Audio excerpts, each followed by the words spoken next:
going on, Media Maniacs? This is your boy Media Fiend, and I wanted to make this video because I've sat down and had some time with this specific item, and I want to give you guys my honest review on it.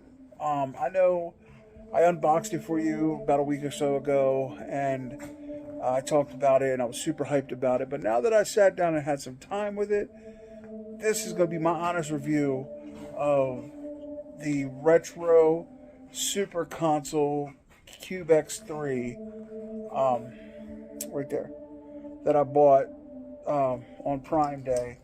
And I'm just going to give you guys an honest review on it. Now that I've had some time to play with it, to get used to it, to play some of the games and everything, here it is. So, this console comes across or advertises as over 100,000 retro games that you get in one shot.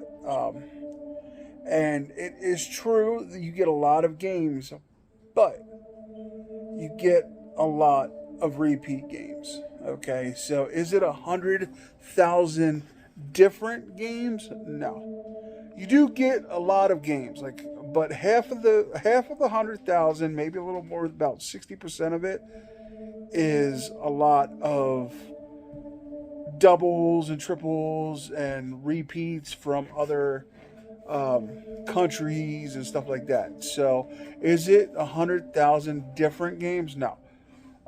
Basically, what it's a emulator dump. And what I mean by emulator dump is they go online and they get just dump all these games onto this console and they sell it. Which I don't know honestly how they do that, because the fact of the matter is they're basically going online, getting the emulators, throwing them on a console, and then selling it. I would think that would be kind of illegal because of copyright and everything. I don't know how that works. I don't know how that works, how they get the licensing to do all that. But it's not like they go in there, they take their time, and they do individual games and everything. So yeah. It's 100,000 games, but a lot of duplicates because of, regions and all that other stuff. Another thing with it, a lot of the games don't work. Okay, I'm just gonna be honest.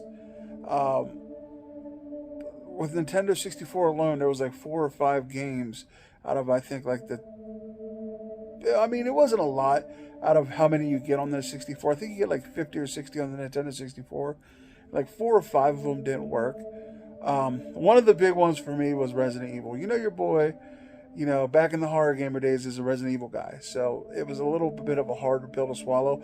But there was a lot of good games that worked too. So there was the Pro and all of it. And then there was issues with the Resident Evil games themselves, where on the PlayStation emulator, the Resident Evil games that are on there are all in different languages. I think in Spanish. So that was a little bit heartbreaking. Yes, I can still play the game because I played them a lot, but I can't read the text or understand what they're saying because there's no subtitles or anything. So that was a little bit of a bummer, but that wasn't enough to break the system for me, make or break the system for me. There's issues with stuff loading, but that's to be expected. You dump 100,000 games onto a console, and it's not gonna work perfectly. Now, the games that do work are fun. Reliving a lot of the old games is just amazing to me. Like Super Mario, Contra 3, Alien Wars, that was one of my favorites growing up. Jurassic Park on the Sega, Booger Man, the flick and play, the stuff like that was great. Ren and Stimpy, all that other stuff. So reliving all them old games from when I was a kid really makes this console take off for me. Now, when I loaded the games and I was playing it for you and testing them, I was like, I definitely recommend it. If you have the money, buy it. This, and this. Now that I've had a week with it, and I've played with it, I've actually taken it to travels. I took it to the mountains with me this past weekend. The portability on this is phenomenal because it's such a small console. It barely takes up any room. So that's a thing. So if you go on vacation or something and you just want to just spend a day where you just want to retro game and relax instead of going out in the hustle bustle of vacation, because we all know what that could be like, then that is also a system for you. Portability is fantastic. That's a perfect 10 out of 10. Game selection, I'm going to give that a 7 or an 8 out of 10 because, like I said, there's a lot of duplicates. There's a lot of um, same games but different regions. Um, so functionality, I'm gonna give it an 8.5 out of 10 because while um, a lot of the games worked and worked very well, there was still some games that didn't work and some games that were very disappointing for me. So it's got to lose at least a point for that. But all in all, between durability, I think strong is strong as heck. So between durability, portability, functionality, and um, game selection, all in all, this console is a solid 9 out of 10. I definitely recommend it if you have the money. It is pretty pricey now. It's back up to 130. So if you have the 130 and it's not going to put a big dent in your pocket, I recommend it.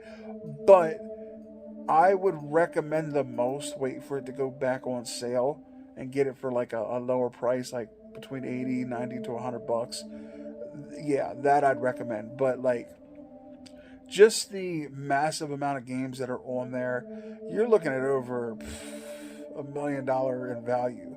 If you go and try to find some of these games out in the wild, for one, some of them are very difficult to find, if not impossible. And two, if you do find them, you're paying an arm and a leg. And yeah, I know it has to have the physical copy and everything, but it doesn't change with the emulator. You still get to play the game. So I definitely recommend you get this console. 9 out of 10. A lot of high points, a few low, and I'm just being brutally honest. But all right, guys. With all that being said, let me know in the comment section if you plan on picking one up, or if you have one. Let me know some of the games you like to play. And yeah, with all that out of the way, don't forget, hit that subscribe button along with that bell notification. That way, when we throw up one of these reviews or Let's Talks or anything, you're in the know. Also, when you're done doing all that, head on over to your boy Media Fiend's Twitch page and follow me out there because, I got to have a place to play all the retro games, right? So might as well, for your enjoyment, play them on Twitch. And yeah, with all that being said, guys, I love you. Thank you. And until we meet again, stay chill. And we out.